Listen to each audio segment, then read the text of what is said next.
Hey guys, here's just some thoughts from Lawrenceburg, Kentucky, and again, these are just my opinions on today, day 581, 15 days to flatten the curve. Where are we now compared to when all this mess started? I don't want you to roll your eyes in your head at my comment. I want you to just think about this. Think about what's at stake right now with America. And I'm just up on a hill in Lawrenceburg, Kentucky, looking at all the infrastructure. We've got fabulous highways, we've got a fabulous rail line. If you walk that rail line right there that way, it goes to St. Louis. And it goes to Tennessee and on to North Carolina if you take a left. We've got that kind of infrastructure here. But everything is a lot more fragile than we think. Just to think about appreciate what we've got here. There's a donut shop over here, Best Donuts, on the back side, other side of Subway. That family, I don't know their names, but I talked to them one day. They lost a whole bunch of their family with their Khmer Rouge, the killing fields in Cambodia, when the Marxists came to power. And they wanted to create some agrarian society and some agrarian utopia. So they shot everybody that could read and write. If you had glasses, they shot you. They shot every architect, every engineer, every doctor, dentist, everything, to create this agrarian utopia that was created and thought of by Marxists who had never created so much as anything in their life. But they're so much smarter than we are. So they killed, I was talking to a lady, all of her aunts and uncles, a whole bunch. They fled to America. I don't know if she came as a child or what, but they came to America because America is at least a bastion of freedom. You know, if not, it's a safe harbor from other bad things like that. And it's a chance to open up and create anew. So they've got a business. There's Don Pedro's Mexican down there as a business. I believe the Italian place, Verona Pizza, I believe they're immigrants as well, and they made it in America. But what we're doing right now, I want you to just think about what's going on in the country. We've gone so crazy over forcing people to get some kind of a procedure that I can't even say on here because YouTube will censor it. They've got electronic things that monitor conversations. In case I bring up the dreaded word that starts with a V, they'll use that and limit the conversation because there's no freedom of speech in America anymore, apparently, because not enough people have fought back against that kind of tyranny. But I want you to think about this. This is 5 families that I know of that are going to lose their jobs because they're not willing to have something stuck in their arm and have some kind of serum or juice or whatever injected into their bodies. These are grown people.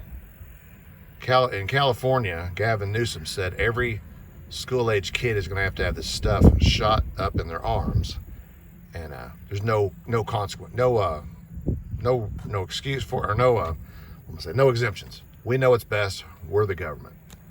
The Khmer Rouge in Cambodia, we're the best. We know we're the smartest ones. We know what's best for the people. And look what that led to. So while Gavin is sticking these things in people's arms over there, I don't understand why the parents are going, well, I guess we'll just have to do this instead of resisting. Some of them they're fleeing.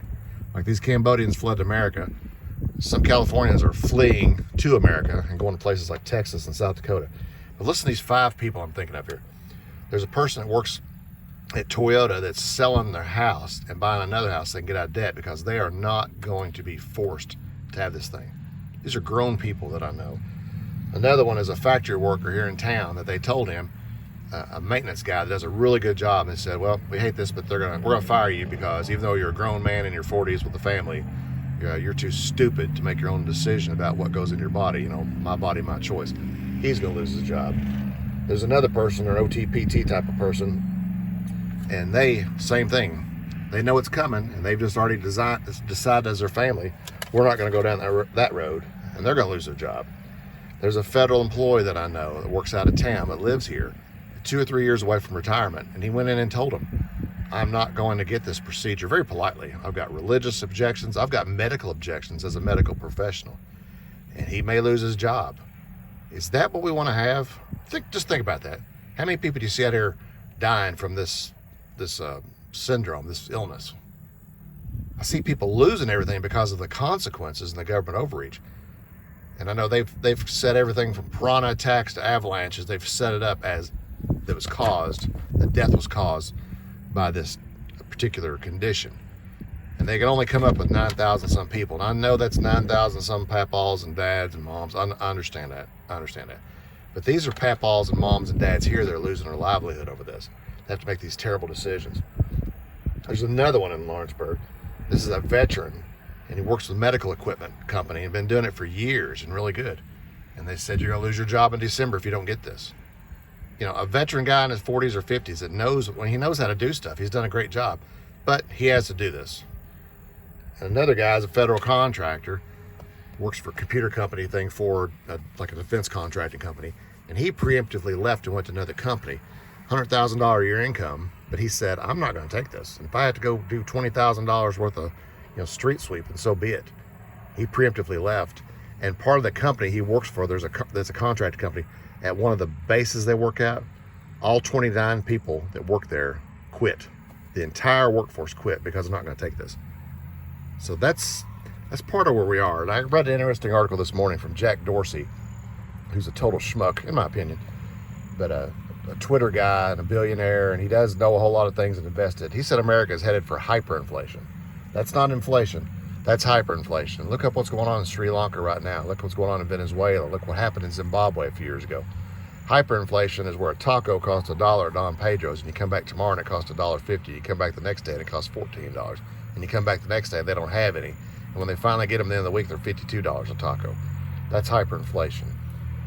And I firmly believe we're headed there. We got the law of unintended consequences, and I do believe sometimes that's the law of intended consequences, where we've shut down everything. And as I said before in another video, there'll be a boat that'll come in and one person will test positive. One person.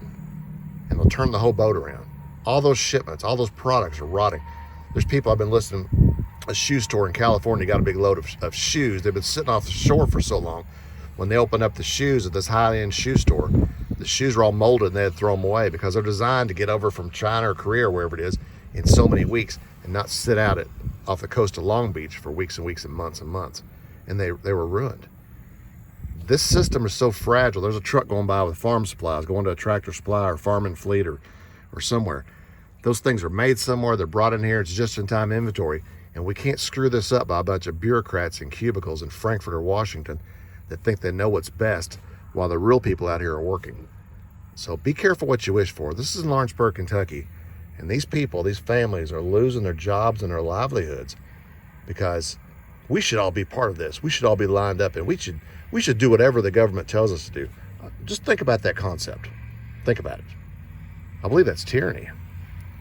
It's tyranny for somebody to come by and say, your child will have this thing placed into their bloodstream, and there's not a thing you can do about it. And if you ever look up information about what goes on with the contents of that information is greatly suppressed. Why? What are they afraid of? I want you to pause and think about that. Your desire for everybody to have one of these things in their system and for you to get back to your God of, everything back to normal the way I like it is really messing with a lot of people. So how about we just back off? How about we just live our lives?